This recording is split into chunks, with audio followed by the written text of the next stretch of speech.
Hello, everybody, and welcome to February's LinkedIn Live in the Get Unstuck series. I am Sarah Archer. I'm a career and leadership coach, and I work with senior women to create the kind of career success that's right for them. So if you haven't joined me before, you are very welcome. And it's always nice to know if you are here live. Do let me know. Let me know where you are watching from. I'm in North London. And if you're watching on replay, hello, I know a lot of people do catch up later. The reason I created these 15-minute, very quick LinkedIn Lives is to give you a little bit of space in your working week to think about something that's important to you in your career or in your leadership career. Because I know, having been a senior leader, it's very hard to find that space.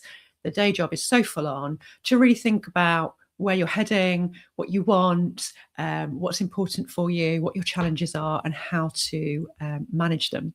So these sessions are always very practical. There's always something you can take away and implement straight away. And today is no exception. I also have a podcast called Unstuck and Unstoppable.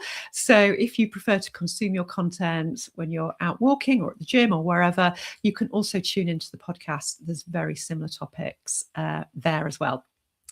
So let's dive into today's topic, which is what to do when you're feeling maybe a bit stuck. You're kind of wanting more in your career, but you're not sure what it is. How do you make that decision about what your next step or your next move is going to be? And I'm going to introduce you to a 4-step framework to help you work that through. So if you are feeling a bit stuck in your career at the moment, if you are feeling a bit, well, everything's going okay, I'm doing well, I'm respected, I'm being paid well, but there's just something missing or something doesn't feel right, or I'm kind of feeling a bit flat or unexcited about my role at the moment, then you're not alone. Lots of people feel that, but what we don't want to happen is to just make some kind of knee-jerk reaction and make a change without really having thought about what is going to be right for us. Because when that happens, two things can kick in. Either we can spend so much time researching the job market, looking at opportunities, looking at every possible next step, and then kind of get stuck because we get caught in overwhelm and we just don't know what to do next or what the right thing could be, and therefore we kind of get paralyzed. Or the other thing is we start sort of talking ourselves out of the feeling that we're feeling. So we think, well, I should just be grateful. I've got a good job. I'm being paid well. I should just be grateful that I'm in this role. And therefore we think that it's wrong, that we start to want more, and that we just keep ourselves then kind of stuck where we are. Because what you're feeling, that sense of restlessness or wanting more, it's data. It's telling you that something isn't aligned at the moment, something is missing for you, and therefore it's important to listen to that feeling and to explore it because that feeling is valid. And the mistake we make is to move forward without reflection. So to move forward without kind of doing the kind of analysis that I'm going to talk to you about today, which isn't just about logic. The analysis we're going to talk about is going to cover a number of areas that are important in making a career decision. Because if you move forward without having done that reflection, you kind of are at risk of career drift, where the move you make is not necessarily taking you where you need to be or where you want to be going. And therefore, your career can kind of follow other people's agenda or just drift in a way that's not going to be right for you in the longer term. If this is resonating, I would love to know. So give me a little thumbs up or a yes if this is something that you might be experiencing at the moment. It's always good to know where people are with this. And what I'm going to take you through now is this kind of 4-part decision framework to help you understand what's going on and what your right next move might be. So the first part of the framework is looking at the internal signals.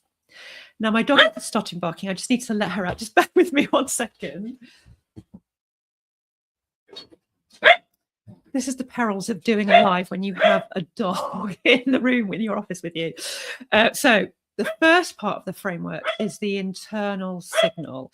And that is, what is your energy telling you? Because this is really important information. So this is kind of thinking about what drains me. So I might be good at it, but does it actually give me energy? What does it feel like when I'm energized? And what am I doing when I'm energized? So what lights me up?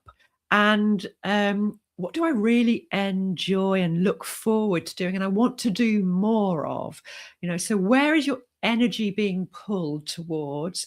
And what are the elements that drain you? And what's the kind of proportion? Like, are you working mostly on 70% of stuff that drains you and only 30% of stuff energizes you? Because that's a lot of information to then be reflecting on. What does that mean? Or if maybe you are finding you're doing a lot of operational work, but the thing that lights you up is the strategy and the vision and the thinking about what next and the horizon scanning and the future planning, but you're not actually spending much time doing that. That's important information. So just noticing what your internal signals are, and also just reflecting a little bit on why those things might energize you or not energize you. So is it the type of work? Is it the people? Is it the culture or the clients? So just thinking about, what is it that's giving you more energy? So that's the first thing we're going to think about, is your internal signals. The second area we're going to be thinking about is experiential proof. And that's, what do your successes in your career reveal about you? Because we don't want to kind of be going on to autopilot and just repeating the same things. We want to understand, what is it that you feel most proud of? Where have you had the biggest impact? When do you feel like the work just flows for you, that you're in your element? And what are the patterns around those achievements? So we might want to think about repeating some of those, but we don't want to just unconsciously kind of on autopilot repeat some of those successes, because we need to be thinking about things like learning, growth, challenge as well as part of those successes, because you might be plateauing with those successes, and it might be thinking about, what do those successes tell me about what I need for the future? So that's our second area, is that experiential proof and the patterns, and what do they tell us about our successes? And then our third area is ambition. And that's about, what do you really want? And that's again where we're going to bring in things like, what kind of challenge do I want? What kind of impact do I want to have? What do I want to be learning in the next role? What do I want in terms of growth? So capturing those elements too is really valuable. And then our fourth area is the market reality. So what are the opportunities that actually exist for me? Because getting clarity is also about understanding what the market can offer you and how it can match your skills, experience, and energy, and also what you want. Because your credibility, your experience, your track record will be positioning you in a particular industry or role. So unless you're thinking, I need a complete change, you're likely to be looking for something that is, accessible, adjacent, but also fulfilling.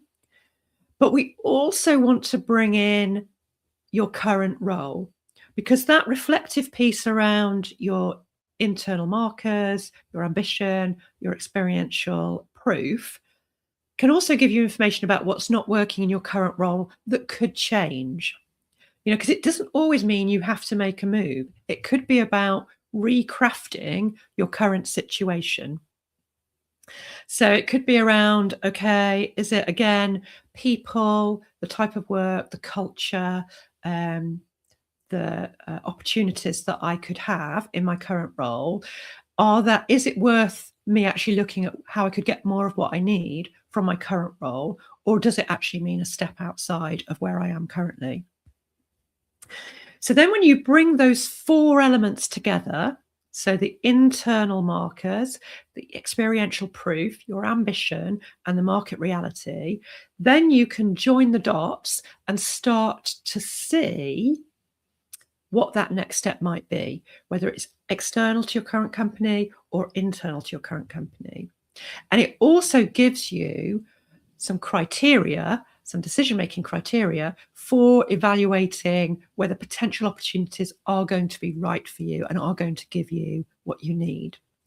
Now, I have a little framework that I'm very happy to send you. So if you comment ideal, if you're watching now, or you comment on the replay or send me a DM saying ideal, I will send you that little framework so that you can start gathering this information to help you with deciding what is going to be the right move for you next in your career. So just to kind of remember that sense of restlessness is data. It's not about failing in your career or being stuck. It's data. That's really important, that you need to look at the whole picture. So you need to look at your energy, your successes, your ambition, and the market, and then be able to connect the dots to understand what your next leadership move should be for you. Now, obviously, if you want help applying this framework to get that clarity, this is something I do all the time with my clients, then you just message me and I can help you translate that data, that information into what that next role is going to be for you. So I hope you found that useful. Don't forget, if you want to have sight of my framework, just to comment ideal or to message me ideal, and I will send that out to you. And I look forward to seeing you back here in a couple of weeks.